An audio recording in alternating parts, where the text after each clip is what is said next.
Hello and welcome back to the video lectures on curve fitting. We continue our discussion on interpolation in this video.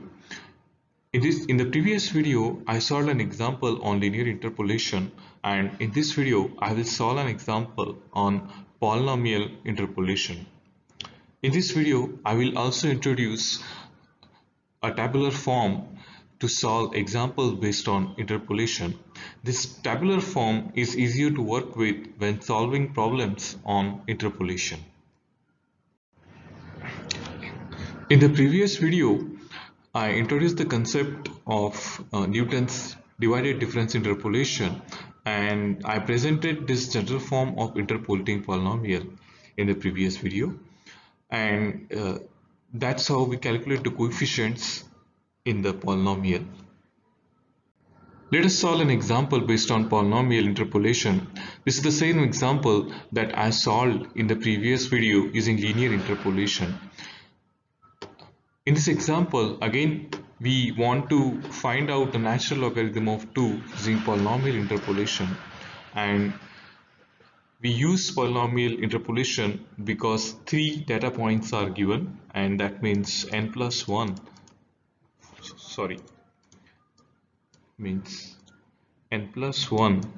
for this example is 3, and hence the degree of curve that we are going to fit is 2. That means we are going to fit a parabola into the data given.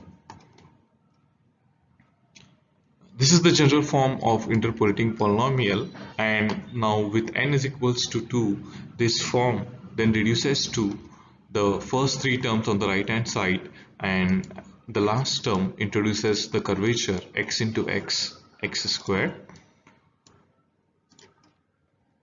So now the task is to find out the coefficients b0, b1 and b2 in the interpolating polynomial, and we know the formulas for b0, b1 and b2 from the previous video. So we will go through them one by one. b0 is simply f of x0, and from the given table we know that this is x0 and this is f of x0, and hence b0 is equals to f of x0 is 0. Then b1 is the first divided difference of f of x1, f of x0 and x1 and x0. So in the table we have the values of x1 as 4 and f of x1 from the second row as 1.386294. So let me substitute the values. So f of x1 from the table is 1.386 and other digits. So I am skipping the digits, but you should take them while calculating this b1. Minus f of x0 is 0 and x1 is 4 minus x0 is 1. So you can just pause the video and calculate the value of b1. You should get value of b1 as 0.462098120981. Okay, so please verify this value. Then finally b2 is the second divided difference given by that ratio. So let us calculate this b2.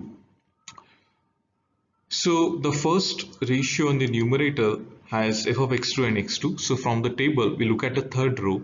So x2 is 6 and f of x2 is 1.791759. So let me substitute the value. So f of x2 minus f of x1, f of x2 is 1.791759. I'm not writing all the digits, but make sure you include them while you calculate this ratio. Minus f of x1 is 1.38, so that 1.386294 divided by x2 minus x1 is 6 minus 4 minus This ratio is simply the value of B1 that we calculated here, and hence I'm going to directly write the value as 0.462098 divided by x2 minus x0.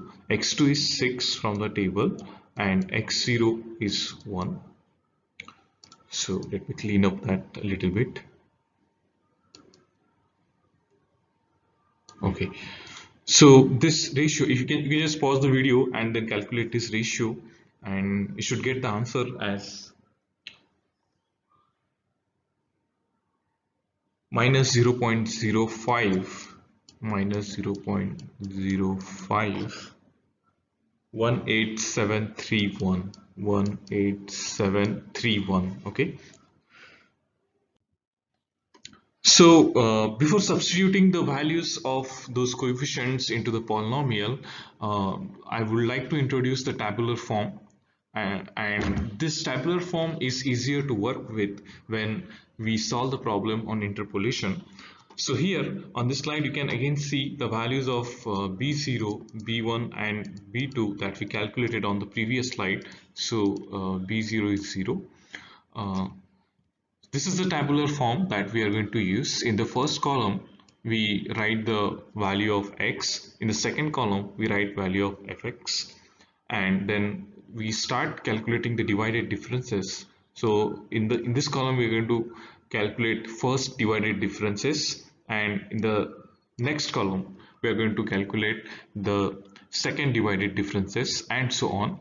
In this particular example, we will require only the first and second divided difference. When more data points are given, then you may have to calculate fourth, fifth and sixth and more divided differences.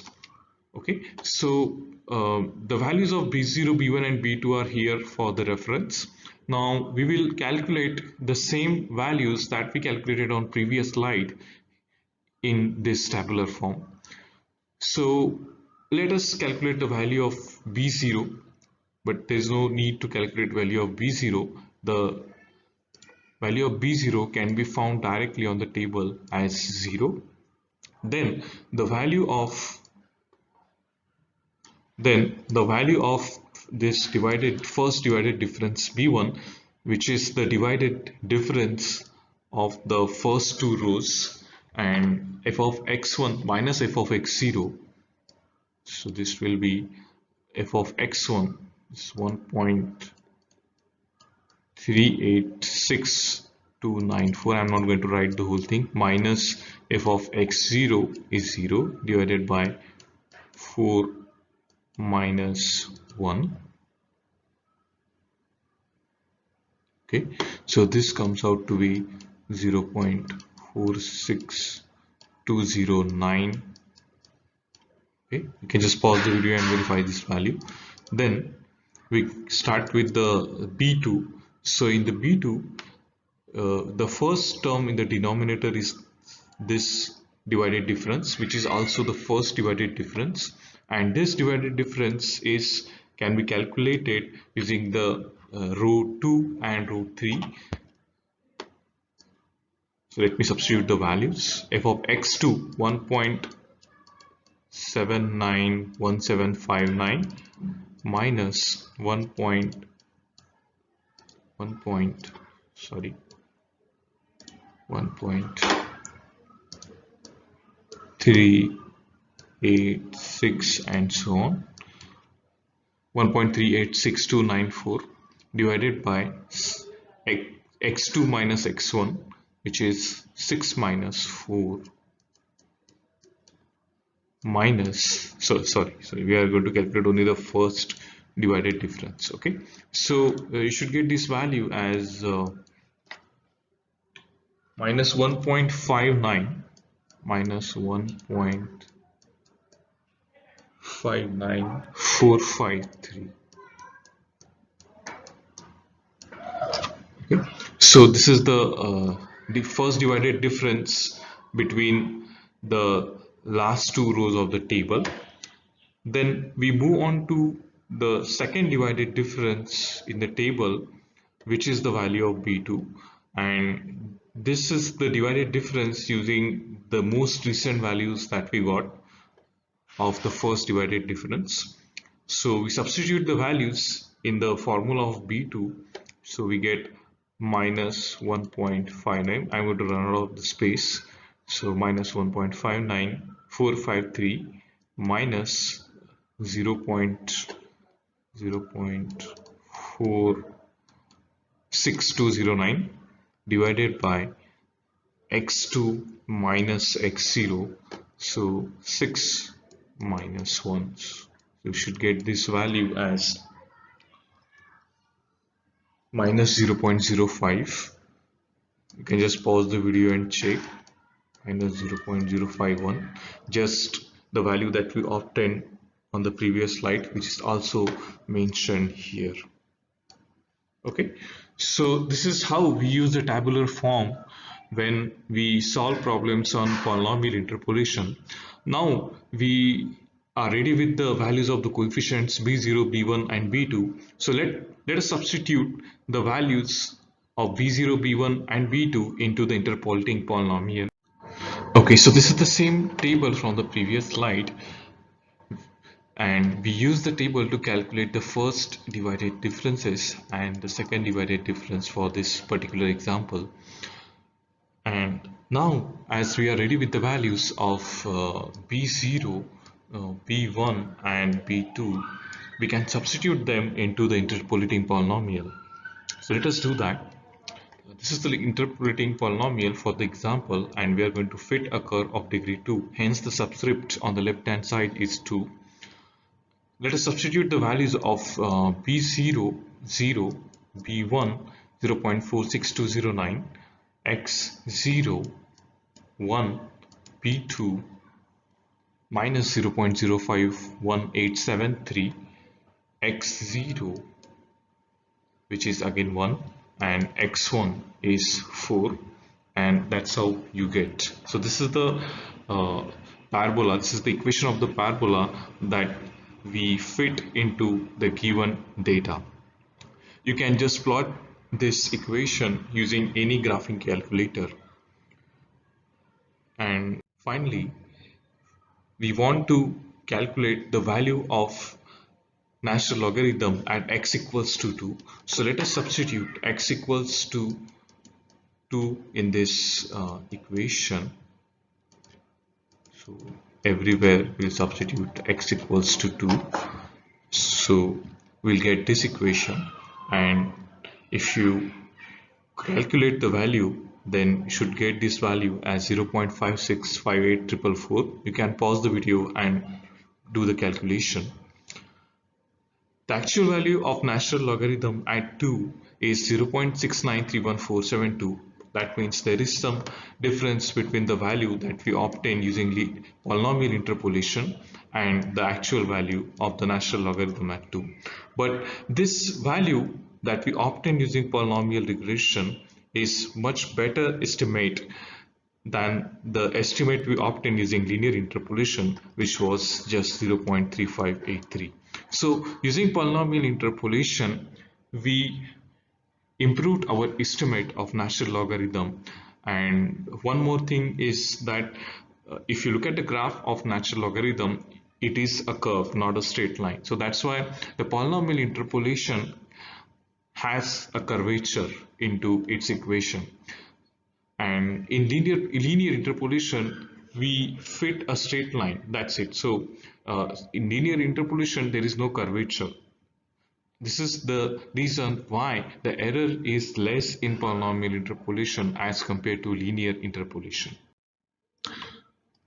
In this figure, you can see that the black curve is the actual function of natural logarithm of x, and the solid blue curve is the quadratic interpolating polynomial that we fitted in this example, and this dotted straight line is what we fitted in linear interpolation. Okay, so that's why you can see the estimates here. So this dot, this is the estimate of natural logarithm of 2 using linear interpolation, and this dot is the estimate of natural logarithm of 2 using polynomial interpolation, and this is the true value at x equals to 2 of natural logarithm. And you can see that the estimate using polynomial interpolation is better than the estimate using linear interpolation. Okay, so we have seen two examples on interpolation, and now we are done with the curve fitting. So in the next video I will conclude curve fitting, and then we will move on to the next part of unit 5, which is ordinary differential equations. So see you in the next video.